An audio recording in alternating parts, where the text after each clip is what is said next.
Thank you, Paul, for everything you've done for our country, and thank you for being here with us today.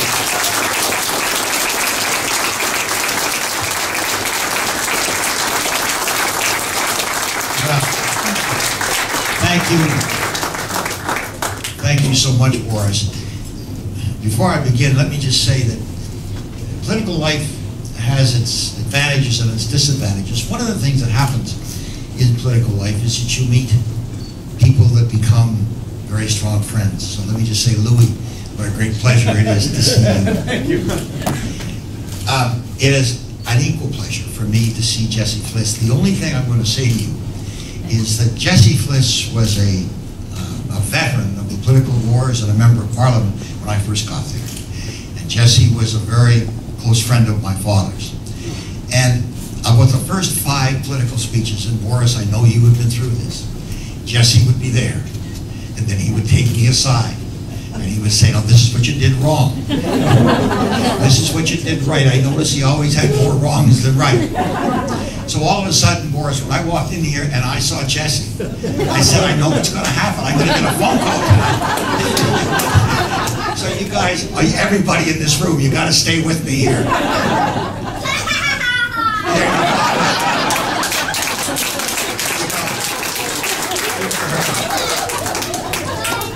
I just want to know, are you a friend of Jesse Flis?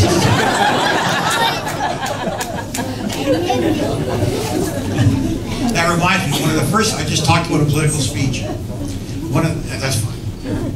Some water. 3.5 weeks. It's the other stuff that comes out. You like it? That's all right. And so you could just, you talk. This is a political meeting. You're supposed to be talking. I'll tell you, I just want to tell you a funny story. One of the first political speeches that I ever gave, no, it wasn't a political speech, it was at a university auditorium. And I stood up, and I was young and reasonably pompous. And I started to speak about some incredible thing, I don't know what it was.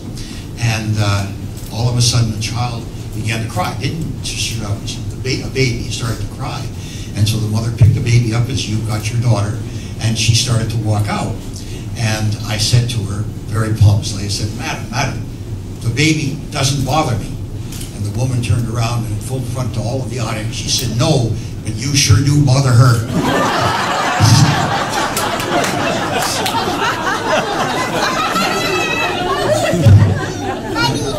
I think you're terrific. Let me just say what struck me as I was standing over there when Boris took the mic. The fact is that if you take a look at the last decade and you think of the government in office, when was the last time you heard a politician, certainly from the government side, stand up and say, "I want to talk to you about poverty in Canada"? When was the last time you heard somebody stand up in front of you and said, "This is a country of so much wealth, but let us talk about the people who were not benefiting. Let's talk about Aboriginal Canada. Let's talk about those who were, let's talk about the homeless." What you heard from Boris 5 minutes ago was one of the great political speeches. It came from the heart. It came from a man who has extensive political experience, not a man who is new, a man who understands the problems of politics, a man who understands what has to happen.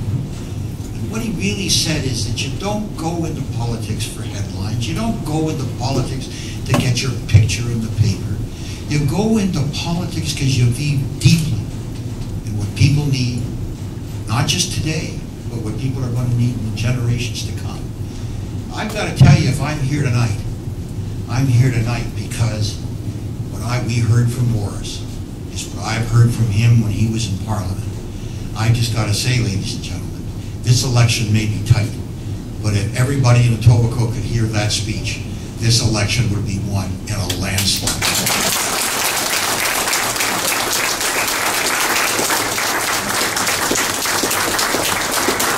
And so it should be. And so it should be. The fact is that if you're going to be a member of Parliament, if you're going to be a minister, if you're going to be in government, if you're going to be representing the people, You've got to be able to make that kind of speech. You've got to be able to talk about the needs of the city. You've got to be able to talk about urban transit. You've got to be able to talk about seniors' residences. You've got to be able to talk about hospitals and education and Aboriginals. But at the same time, you also have to be talk about Canada's place in the world. This is a place in the world, by the way, that we have lost. The fact is, when I remember very strongly, Boris, to the time of the Orange Revolution, when Lord Boris was the point man in Ukraine, when Boris was over there essentially fighting, well, obviously, for the people who were in battle, but he was also over there representing this country, what we believe in and what it was all about. And that also was, yes, that's right. And we need that voice back. That's what we've got to hear. That's what this election has got to be about.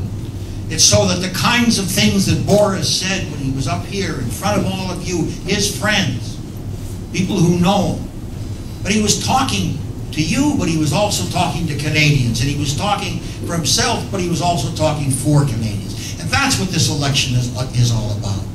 And that's why some of the decisions that have been taken are so important. Let me tell you, Boris talked about, when I was the Minister of Finance.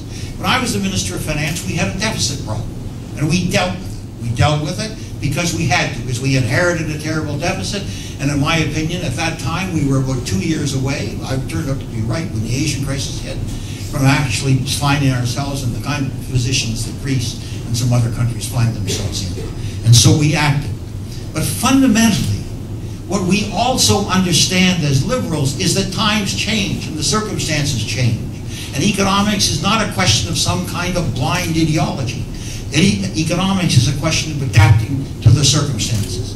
And what is required now, when we have one of the best debt ratios in the world of any industrial country, by the way, one that we created, not the current government, when we have a debt ratio that is handleable, but when in fact your economy is stagnating, and when there is no sign that the economy is going to turn around unless the government starts to create demand, and the government says, I'm going to invest in the future, whether it be infrastructure, I'm going to invest in the newer research and discovery research and in healthcare and in senior citizens. When the government says that and says we will do it now, not wait 1 year or 2 years or 3 years, because it's going to be too late. If you want to run deficits, I'll tell you what to do.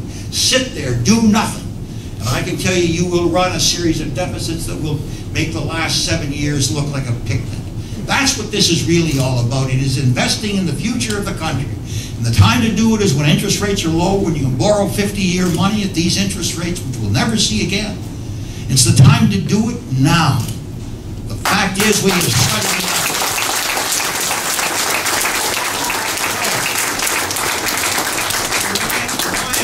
Why am I here tonight? I'm here tonight because Boris is one of the outstanding parliamentarians that I have seen. He went to, yes, you can clap.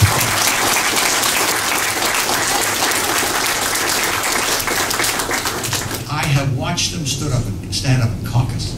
I have watched him stand up in Parliament. I have watched him stand up tonight in front of all of his friends and talk about his Canada. And that Canada is our Canada. And it's not a Canada that we should have to take away from some government that refuses to deal with us. It's not a Canada that simply believes that government can be an idle observer of the passing scene. It's pretty easy to run a government if what you have is no ambition for the country. You have no ambition for young people. If the only thing that you have to do is to make sure that you're taken care of, and that the rest of the country simply can watch the world go by. The fact of the matter is, the federal government has a very good balance sheet. The provinces do not have a very good balance sheet. The cities do not have a very good balance sheet. And unless the federal government is prepared to understand that the federal government cannot lead the country alone, that it has to work with the provinces, it has to work with the cities, and if the cities and the provinces have to work without the federal government, this country isn't going to succeed. That's what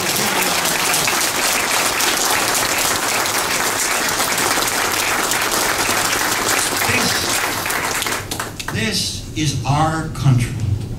This land that we have inherited, this country that we have built is ours. And the time has come to take it back by those small minds who think that they can hide behind something in Ottawa and ignore the nation from coast to coast to coast. That's what's happening. So, I can't match Borys in what he had to say, because he spoke from here and he spoke so strongly. And I can just tell you that voice is missing in Ottawa, and it's got to be heard. When I think of that narrow difference in that last election, I begin to wonder what in God's name is happening. I mean, what we lost at that time. We cannot lose that again. And let me just say in closing to all of you, if I could make Borys win, I would do that. I'm not going to be here. I will be at election night in Montreal, but you can make Borys win. Yes. It's your work, knocking on doors, making telephone calls, putting up signs. I've seen your signs all over the place with your name, Borys, the biggest signs campaign. But I have seen, all wearing very proudly these pins. You in this room can make sure that the government of Canada has Borys in it next time. You can do this for Etobicoke, Senator, but you can do it for the province of Ontario. You can do it for Canada. I believe that this is too valuable a talent. I believe that this is too strong a vision.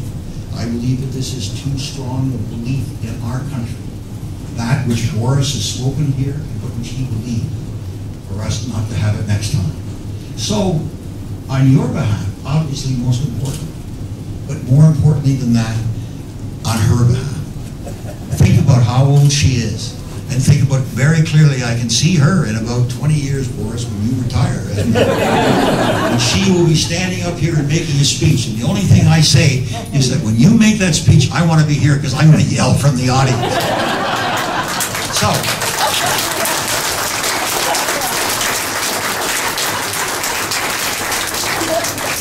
I wanted to be here tonight because I believe in Canada, as you do. I wanted to be here tonight because I believe in Borys, as you do. And that's why you're all here.